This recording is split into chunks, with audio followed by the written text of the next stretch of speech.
আসসালামু আলাইকুম। ভিডিওটা অবশ্যই দেখে যাবে, এটা কোনো দলের বিরুদ্ধে ভিডিও না। এটা প্রশ্ন, আজ পশ্চিমবঙ্গ সত্যিই কোথায় দাঁড়িয়ে?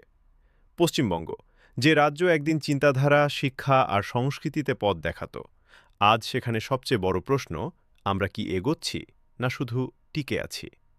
আজ রাজ্যের যুব সমাজ জিজ্ঞেস করছে, ডিগ্রি আছে, স্কিল আছে, কিন্তু কাজ কোথায়? কলকাতার রাস্তায় হাঁটলে দেখা যায় চায়ের দোকানে বসে স্বপ্নের আলোচনা, আর পাশে মোবাইলে খোঁজা হয় অন্য রাজ্যের চাকরির বিজ্ঞাপন। একটা সময় ছিল মানুষ বাইরে থেকে বাংলায় কাজ করতে আসতো। আজ বাংলার ছেলেমেয়েরা ট্রেনে করে নিজের রাজ্য ছাড়ছে। দাম বাড়ছে, চাল, ডাল, তেল, সবজি, ওষুধ। কিন্তু আয় কি সেই হারে বাড়ছে? মাঝখানের চাপটা পড়ে সাধারণ মানুষের উপরেই। রাজনীতির ময়দানে প্রতিশ্রুতির অভাব নেই, স্লোগানেরও অভাব নেই, কিন্তু প্রশ্ন একটাই, পরিবর্তনটা কোথায়? আমরা শুধু লড়াই দেখছি, দল বনাম দল, নেতা বনাম নেতা। কিন্তু মানুষের জীবন কি সত্যিই বদলাচ্ছে? এই রাজ্যটা কার?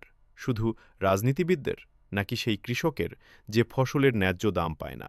নাকি সেই শিক্ষিত বেকারের যে বয়স পেরিয়ে যাচ্ছে শুধু অপেক্ষা করতে করতে? আজ দরকার চিৎকার নয়, দরকার প্রশ্ন। দরকার অন্ধ সমর্থন নয়, দরকার সচেতন নাগরিক। কারণ পশ্চিমবঙ্গ বাঁচবে নেতার মুখে নয়, বাঁচবে সাধারণ মানুষের ঘামে, স্বপ্নে আর সাহসে। আপনি কি শুধু দেখবেন না প্রশ্ন তুলবেন? কমেন্টে লিখুন, আপনি কেমন পশ্চিমবঙ্গ চান? যে